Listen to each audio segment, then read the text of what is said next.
Welcome to the podcast from Morningstar UK, the leading provider of independent investment research. This week, we take a look at record high stock markets and whether investors should be concerned about a global downturn. 10 years on from the pre-crisis FTSE 100 high, we examine how UK stocks have fared over the past decade and what investors should expect next. Is the FTSE 100 facing another market crash? Tanguy De Lauzon from Morningstar Investment Management is up first to discuss this with our senior editor for Morningstar.co.uk, Emma Wall. Hello, Tanguy. Morning, Emma. So this week marks the 10-year anniversary of the previous FTSE high. Before the following year, we had a significant crash. And I was thinking about during that time and the difference between the sentiment then 10 years ago and the sentiment now. And the sentiment now seems to be this rally is very underloved. People are waiting for the correction to come. But back then, 10 years ago, people were confident. People were liking the stock market, and they certainly didn't see the crash coming, did they? Yeah, no, certainly. I think the situation was a bit different. I think at the time, the economy was doing very well. I think, emerging markets had a brilliant period the previous years. Corporate were generally, having very high earnings. And actually, probably that was a trick. I think corporates were doing so well. The earnings were so high at the time that, when people looked at valuation signals like price-to-earning ratio, it would look okay, actually. But if you looked at other valuation signals, probably like the cyclically adjusted price-earning ratio or price-to-sales or price-to-book, so looking at, rather than looking at the recent earnings, looking at, average cycle earnings, you would have signed that valuations were quite high at the time. But the situation was certainly a bit different. And you spoke there about some warning signals. Were there other warning signals on the horizon that could have perhaps predicted what was to come, the global financial crisis? Yeah, I think it's always difficult to predict a crisis, almost by definition. If a crisis occurs, it's because it's unexpected. But you have early warning signals. So valuation were one typical signal that we would look at. I think, market was also quite optimistic, sort of believed in a Goldilocks scenarios where everything happens and everything is going well. I think markets started to become a bit complacent as well about risk, about some of the financial innovations, and that should be things that, one want to consider to assess the environment. And so what happened next? We had this high 10 years ago this week, but in the next couple of years were very difficult for investors, weren't they? Yeah, so obviously a big crash in the market. So most equity markets down, roughly by 50% over the next 18 months. Fortunately for UK investors, the pound crashed as well. For those who had foreign exposure, that was helpful. But basically, we had this big series of events culminating with the Lehman failure, obviously. And so it was a very tough period for a lot of investors. But actually, for investors that, remained with a long-term focus, really thought about their investment goals and that those investment goals should always be over the long term. It was actually an okay period because if you consider it 3.5 years after the peak, you are back at the same level if you include dividends.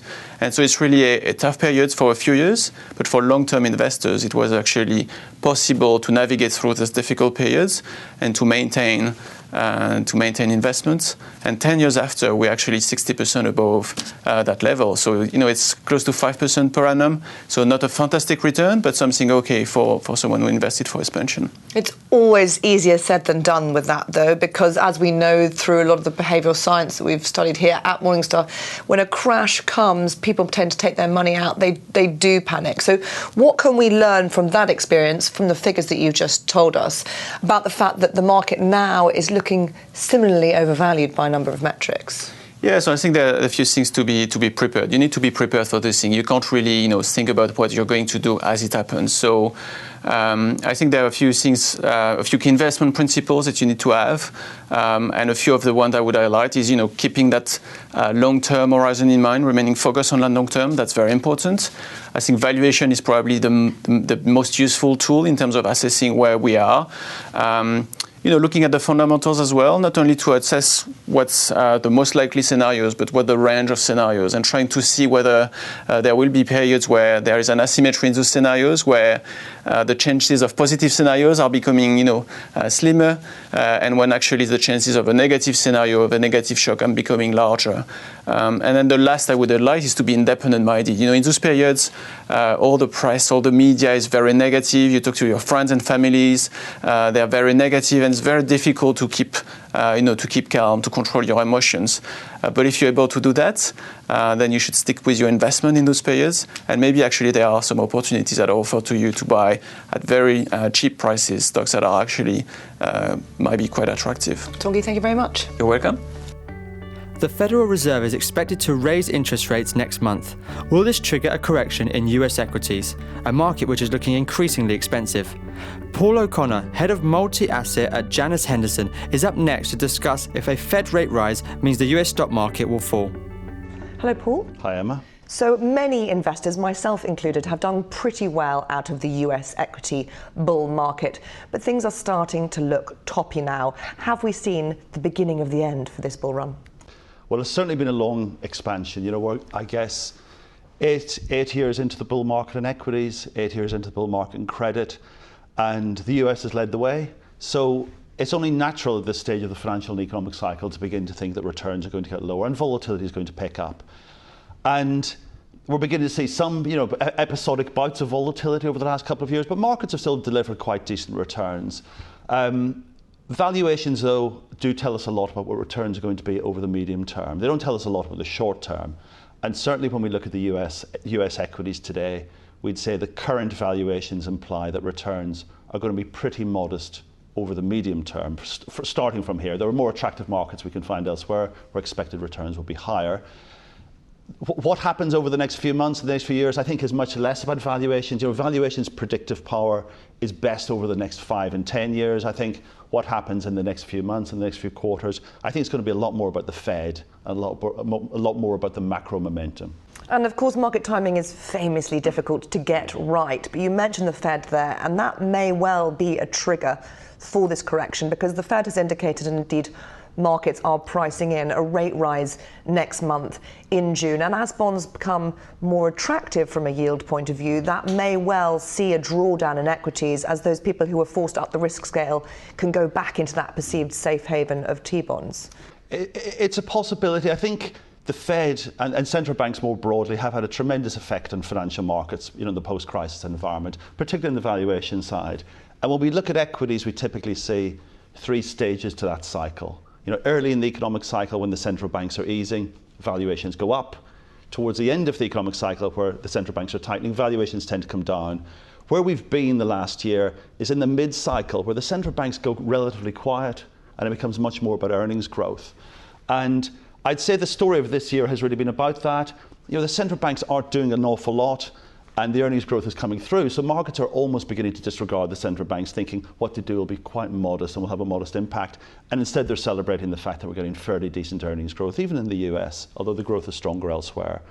But the Fed will tighten. There's a good chance they'll tighten in June. They've begun the discussion on the tapering as well. And I think it is the beginning of the end of this great era of monetary expansion and also valuation expansion in markets. I don't think it means returns are going to be negative in equities, so I think in a sense what we have to balance is the improving macro momentum, which is a positive of course, against the fact that we've had the best of the central banks. And if market expectations are broadly appropriate, the Fed are going to hike maybe once or twice this year and a couple of times next year, I think equity markets can withstand that because we're getting fairly decent earnings growth coming through. But we are at the stage of the cycle where it becomes a bit more complicated, where good news on the macro front is great for earnings, but it's also bringing some pressure for the Fed to tighten. I think the balance we have at the moment, though, is still fairly constructive. We're getting decent growth and the Fed can still proceed at a very gradual pace. So not negative returns in the US, but perhaps not the best place to buy right now. Where are the greatest opportunities globally? That's right. I think in a relative sense, we prefer equities to other asset classes, certainly over credit and government bonds. And regionally, I think amongst the major markets, the US looks the least attractive because the economic cycle is most advanced, and we have the Fed to contend with. Europe is probably where we like most. We like Europe, we like EM, we like Japan. Europe we like most because we have the best macro momentum. You're getting upgrades to growth, upgrades to GDP. You have a central bank that's going to remain accommodating for quite a long time. And you have a market that, although investors have started to put money into Europe in the last couple of months, they've spent the previous 2 years taking money out. So I don't think positioning is very advanced. And also when we look at Europe, we can see potentially quite a significant medium-term story in terms of earnings recovery. Corporate earnings in Europe are still something like a quarter of their pre-crisis peak, where of course all these measures in the US look very much at peak at the moment, suggesting limited scope for expansion. In Europe, we're quite early in the expansion, and if the macro momentum continues in the fairly broad way that we've seen of late, I think this could be a multi-year earnings-driven story in Europe, which certainly looks a lot more attractive than the fundamentals we see in the States, where there's a lot more limits to the to the potential for equities. Paul, thank you very much. Thank you, Emma. Should you sell US stocks? Are US stocks overvalued? The S&P 500 clocked yet another all-time high last week. Jeremy Glazer, editor for Morningstar.com, is up next to question whether it's time to take your gains from US equities. US equities remain pricey. The median stock in our coverage universe is now trading for around 3% more than our analysts think it is worth. That's off slightly from the 5% overvaluation seen in March, but still well above historical levels. Across sectors, there's a bit of a spread in valuations, but no screaming bargains. Energy stocks, for example, are the cheapest, with the median stock trading at an 8% discount to our fair value estimate. Technology, on the other hand, looks the priciest, trading at a 12% premium. Although there are a number of factors responsible for stock prices remaining so lofty, one of the ones that's been in focus recently is the possibility of corporate tax reform out of Washington and how that could prove a boost to earnings. Morningstar stock analysts expect that some tax deal will be struck and have already modeled in lower tax rates. What should investors do then? If your investment plan includes an allocation to U.S. equities, there's no reason to abandon it, but there are a few important things to keep in mind.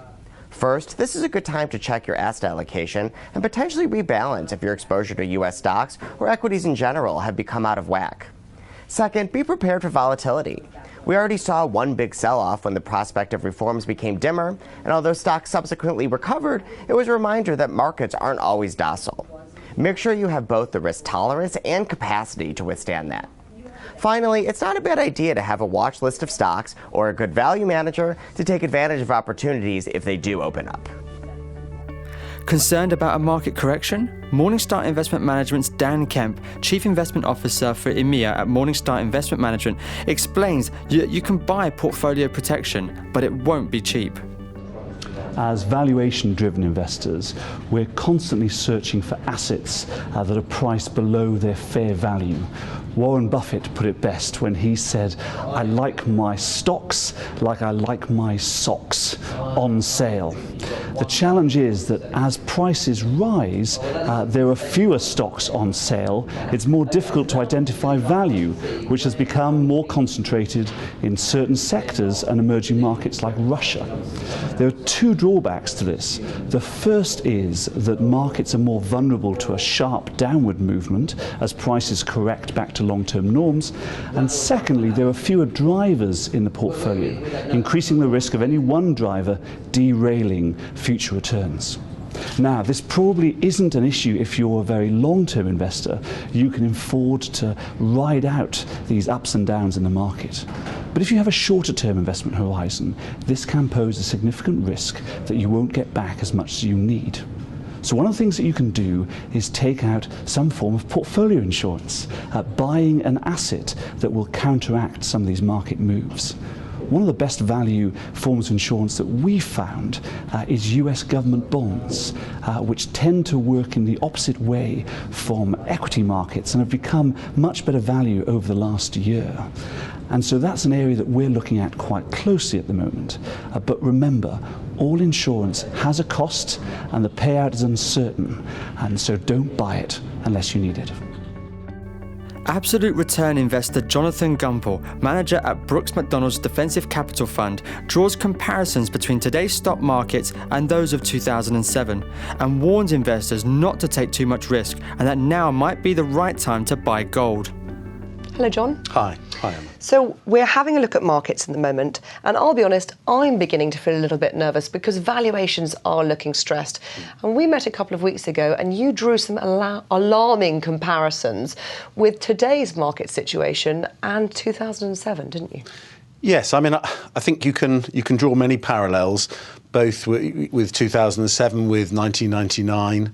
Some with 1987. In fact, as time goes on, you're gradually able to tick up the numbers. But with volatility so low, debt levels so high, valuations so high, I mean, those are probably the main three that you need for 2007. I think the one difference is that obviously the banks are in better shape. They're not the keg with the lit fuse waiting towards them, but probably the big difference now is that instead of it being developed world banking system, perhaps it's emerging world banking system, and in particular China.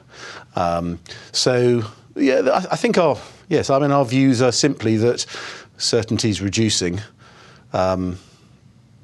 volatility exceptionally low, and price is high. It's probably not a time to take too many risks out there. And as the market goes on and on, I suppose you like it less and less. But of course, as a fund manager, you are paid to be invested, and so there are choices you have to make about where to put investors' money. So where are you putting investors' money? Yes, I mean, I think the selection for us increasingly becomes trying to find a range of the least worst investments, and to really look for assets that give us a degree of an each way bet, a degree of protection on the downside, but scope for optionality on the upside, so that if markets do carry on, we're able to at least participate. So I think in terms of overall equity exposure, that's down. I mean, we never have very much, but what we have, we've pulled down. We're probably overall net short on the US equity market for the first time. And the only equity markets we can really see much point in participating in are Europe to a lesser extent, just based on economic upswing. But again, you do have the twin powder kegs of Greece and Italy sitting there.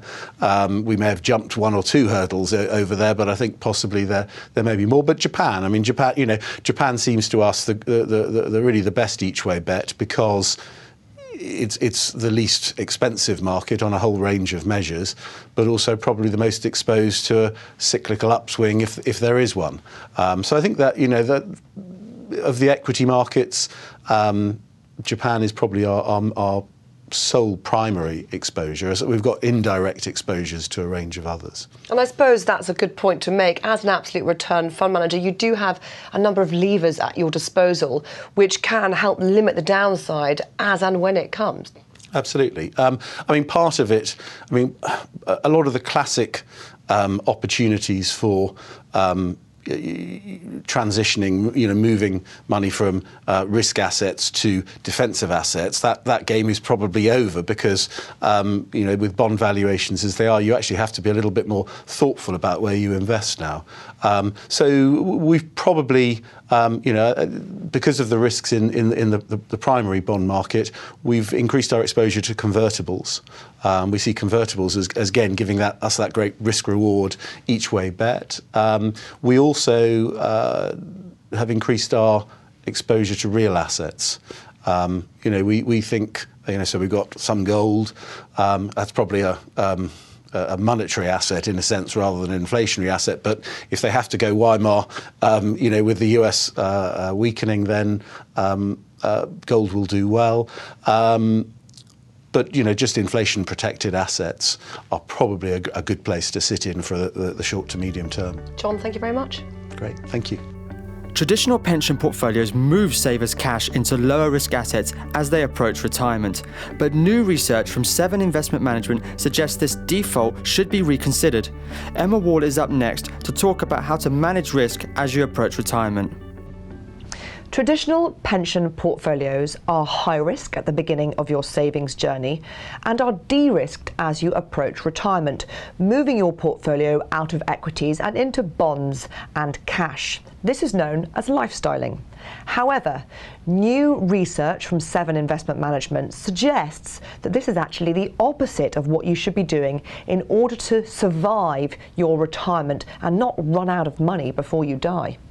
The old methodology worked when you were forced to buy an annuity at 65 or whatever your state pension age was.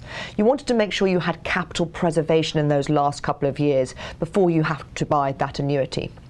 Now that you no longer have to buy an annuity, the goalposts have been moved and you're saving not at the end date of 65, but 75, 85, 95, or whatever your life expectancy is. Seven Investment Management have shown that high-risk assets work best for you when you have the largest amount of money and your pot gets bigger as you get older.